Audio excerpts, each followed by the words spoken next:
I've never seen a guy fall off so quickly that it happened before the season started. I mentioned I saw Manny Margot play versus the Saints the other night. I went to the Saints game on Wednesday night. Manny Margot was on the Detroit AAA Toledo Mud Hens team. Manny Margot was batting 8th as the DH for the AAA Toledo Mud Hens because he's hitting 204 entering that game. So then I watched him strike out a few more times. Might be the Manny Margot's just about done. So. Yeah, we talked about this a lot last year when we were wondering if they would cut him, which they didn't. But right. I've really never look. I mean, there's a saying: a guy on the wrong side of 30 for athletes. Sure. It can fall apart in a hurry. We've seen that. It's happened to great players. It's happened to mediocre players. It happens across all sports. So in that sense, it's not shocking. But I don't think I've ever seen a guy who, and how old was he last year? He wasn't even that old. I'm looking at him. 29? Yeah. I mean, he was, last year was his age 29 season. Yeah. I've never seen a guy fall off so quickly that it happened before the season started.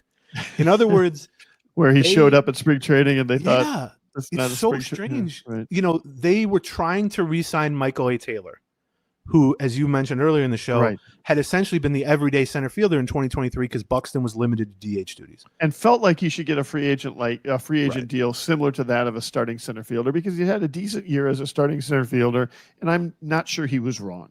But turns out that there's only so many chairs in musical chairs, and when you've got too many people and not enough chairs, he was the one that was left standing. By the end, the free agent market kind of resolved itself as Harrison Bader signed with somebody, and I mean, there were a few other center fielders that could fill that role, and he was looking for starting center fielder money when what was available was backup center fielder money. And the Twins want. I mean, I can report this for sure.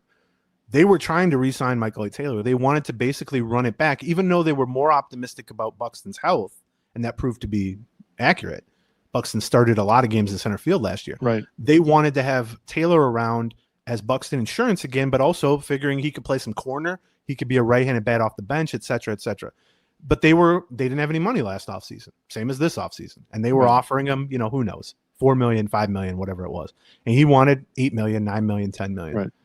And they, at some point, as spring training started, they were like, this just isn't going to happen with our budget with Michael A. Taylor. We have to find an alternative. And so they traded for Manny Margot, who was prior to that, had been a pretty good defensive outfielder. And was making a lot more money than that. But yes, as part of the trade, the Dodgers and the Rays took over half his salary on. And the Twins had to end up paying him something like $4 million, which is about what we thought they were offering to center fielders like Michael A. Taylor. Right? And about 3 days after the Twins traded for Manny Margot, the Pirates signed Michael A. Taylor.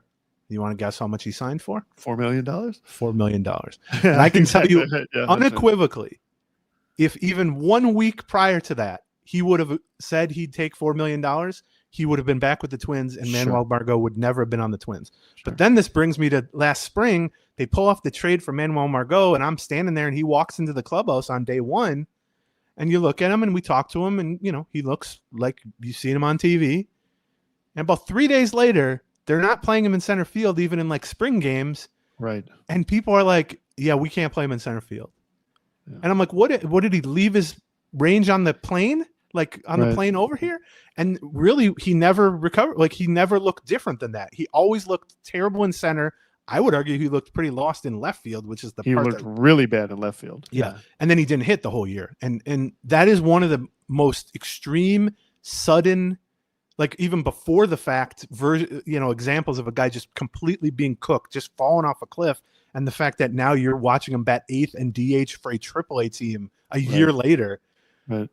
I would like to someday hear what happened to Manny Margot. Did his deal with the devil expire?